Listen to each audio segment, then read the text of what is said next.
Hello, welcome to my channel, The Finance Sister, where we talk about everything related to money and having a balanced lifestyle in the Pacific Northwest.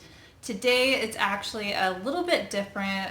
This video will be one of very few that isn't specifically personal finance related. So without further ado, as you could probably tell from the headline, my husband and I are expecting our very first baby coming in June of 2020. So I am almost 15 weeks along.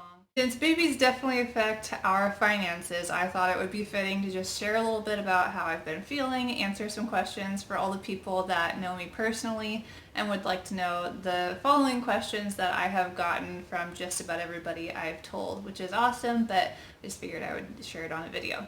So one of the first ones is, were you expecting this or were you planning it? Which I think is kind of a funny question to ask because no matter how type A you are, you really can't actually plan to a T how and when you're going to get pregnant.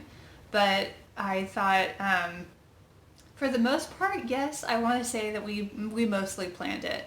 I think in my head that I always thought that I would have a house and that we would be totally out of debt before we would even start trying to have a baby. But as we have paid off over $67,000 worth of debt now, actually finishing in about 2 weeks from now, my mindset about how much we actually need and what is comfortable and what we could definitely do with in terms of living off of one income if I don't want to work, which I definitely plan to still do a little bit of, but has definitely shifted since being on this financial journey. So I was definitely okay with go ahead and not preventing anything at least, and go ahead and trying to have our first baby. The answer is yes, we pretty much tried to plan as much as humanly possible.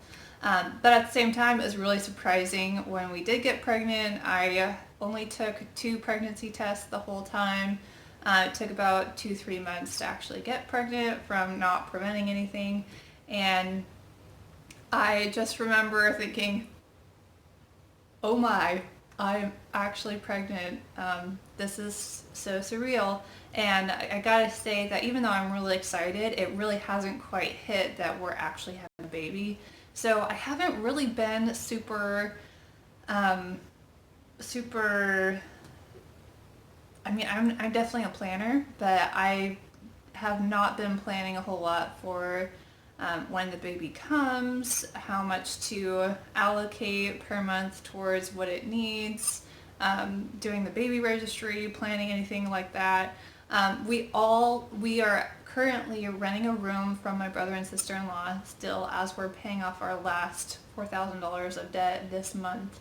And so I think that makes it a little bit hard to really think about, oh, we're actually at that next step where we're going to move out, have our own place, get everything settled. So I think it's still pretty surreal that I'm actually pregnant. It really hasn't set in quite yet.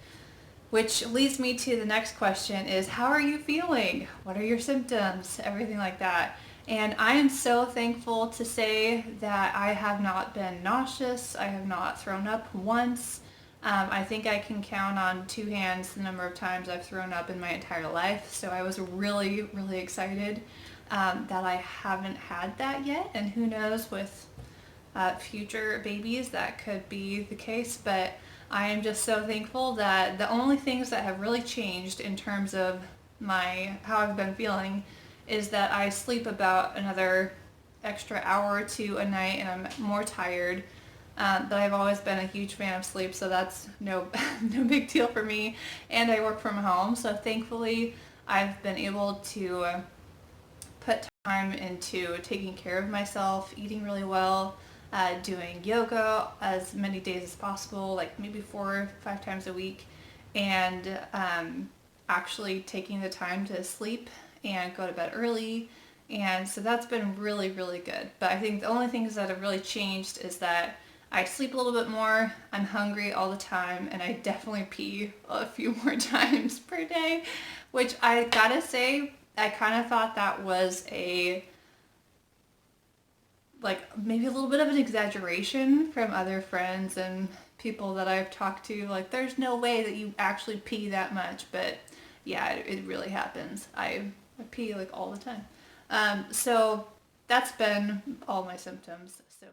Another question has been, is your husband excited? Is he excited to be a dad? And the answer is absolutely yes. He is going to be an amazing dad. He's so ready. We have a lot of nieces and nephews, so I think we're both very well prepared and are in no illusion of what to expect and kind of what to plan for and what the first couple months will look like, as much as can be. Obviously, we're first time parents, so it's going to be hard. I definitely am aware of that. But he's extremely excited, and I have no doubts that he is going to be an amazing dad. So the last thing I just wanted to touch on, and I will probably make one other video on this just so people know, is that in terms of health insurance and how that plays into how much the baby will actually cost you financially before and during delivery, I'll go into that a little bit, but currently we have an HDHP with an HSA. So it's a high deductible health plan with a health savings account. So basically that means that once you hit your deductible, everything, for our plan at least, is covered after that point, and you can use your HSA, which is pre-tax dollars, to go towards your deductible. So it's effectively like you're not actually paying as much as whatever your deductible might be. So by the time the baby comes in June, we will have our HSA account past the amount that our deductible is. So the baby will be completely paid for, but by the time it comes, we just have to nail down exactly what we decide to spend on the baby. And I'll go into that more a little bit later, because I definitely have a lot of friends and family who have had babies, and I've definitely seen what is necessary and what is not really needed or not really used in terms of having a baby and all those things. So I'll go into that a little bit more later, but I just wanted to give you guys those answers in case you were curious, and thanks so much for watching. I will be posting more personal finance videos starting in the new year. I hope to do at least 1 or 2 a week and be consistent with that. So go ahead and click subscribe and click the bell button so that you get notifications on when I post those videos.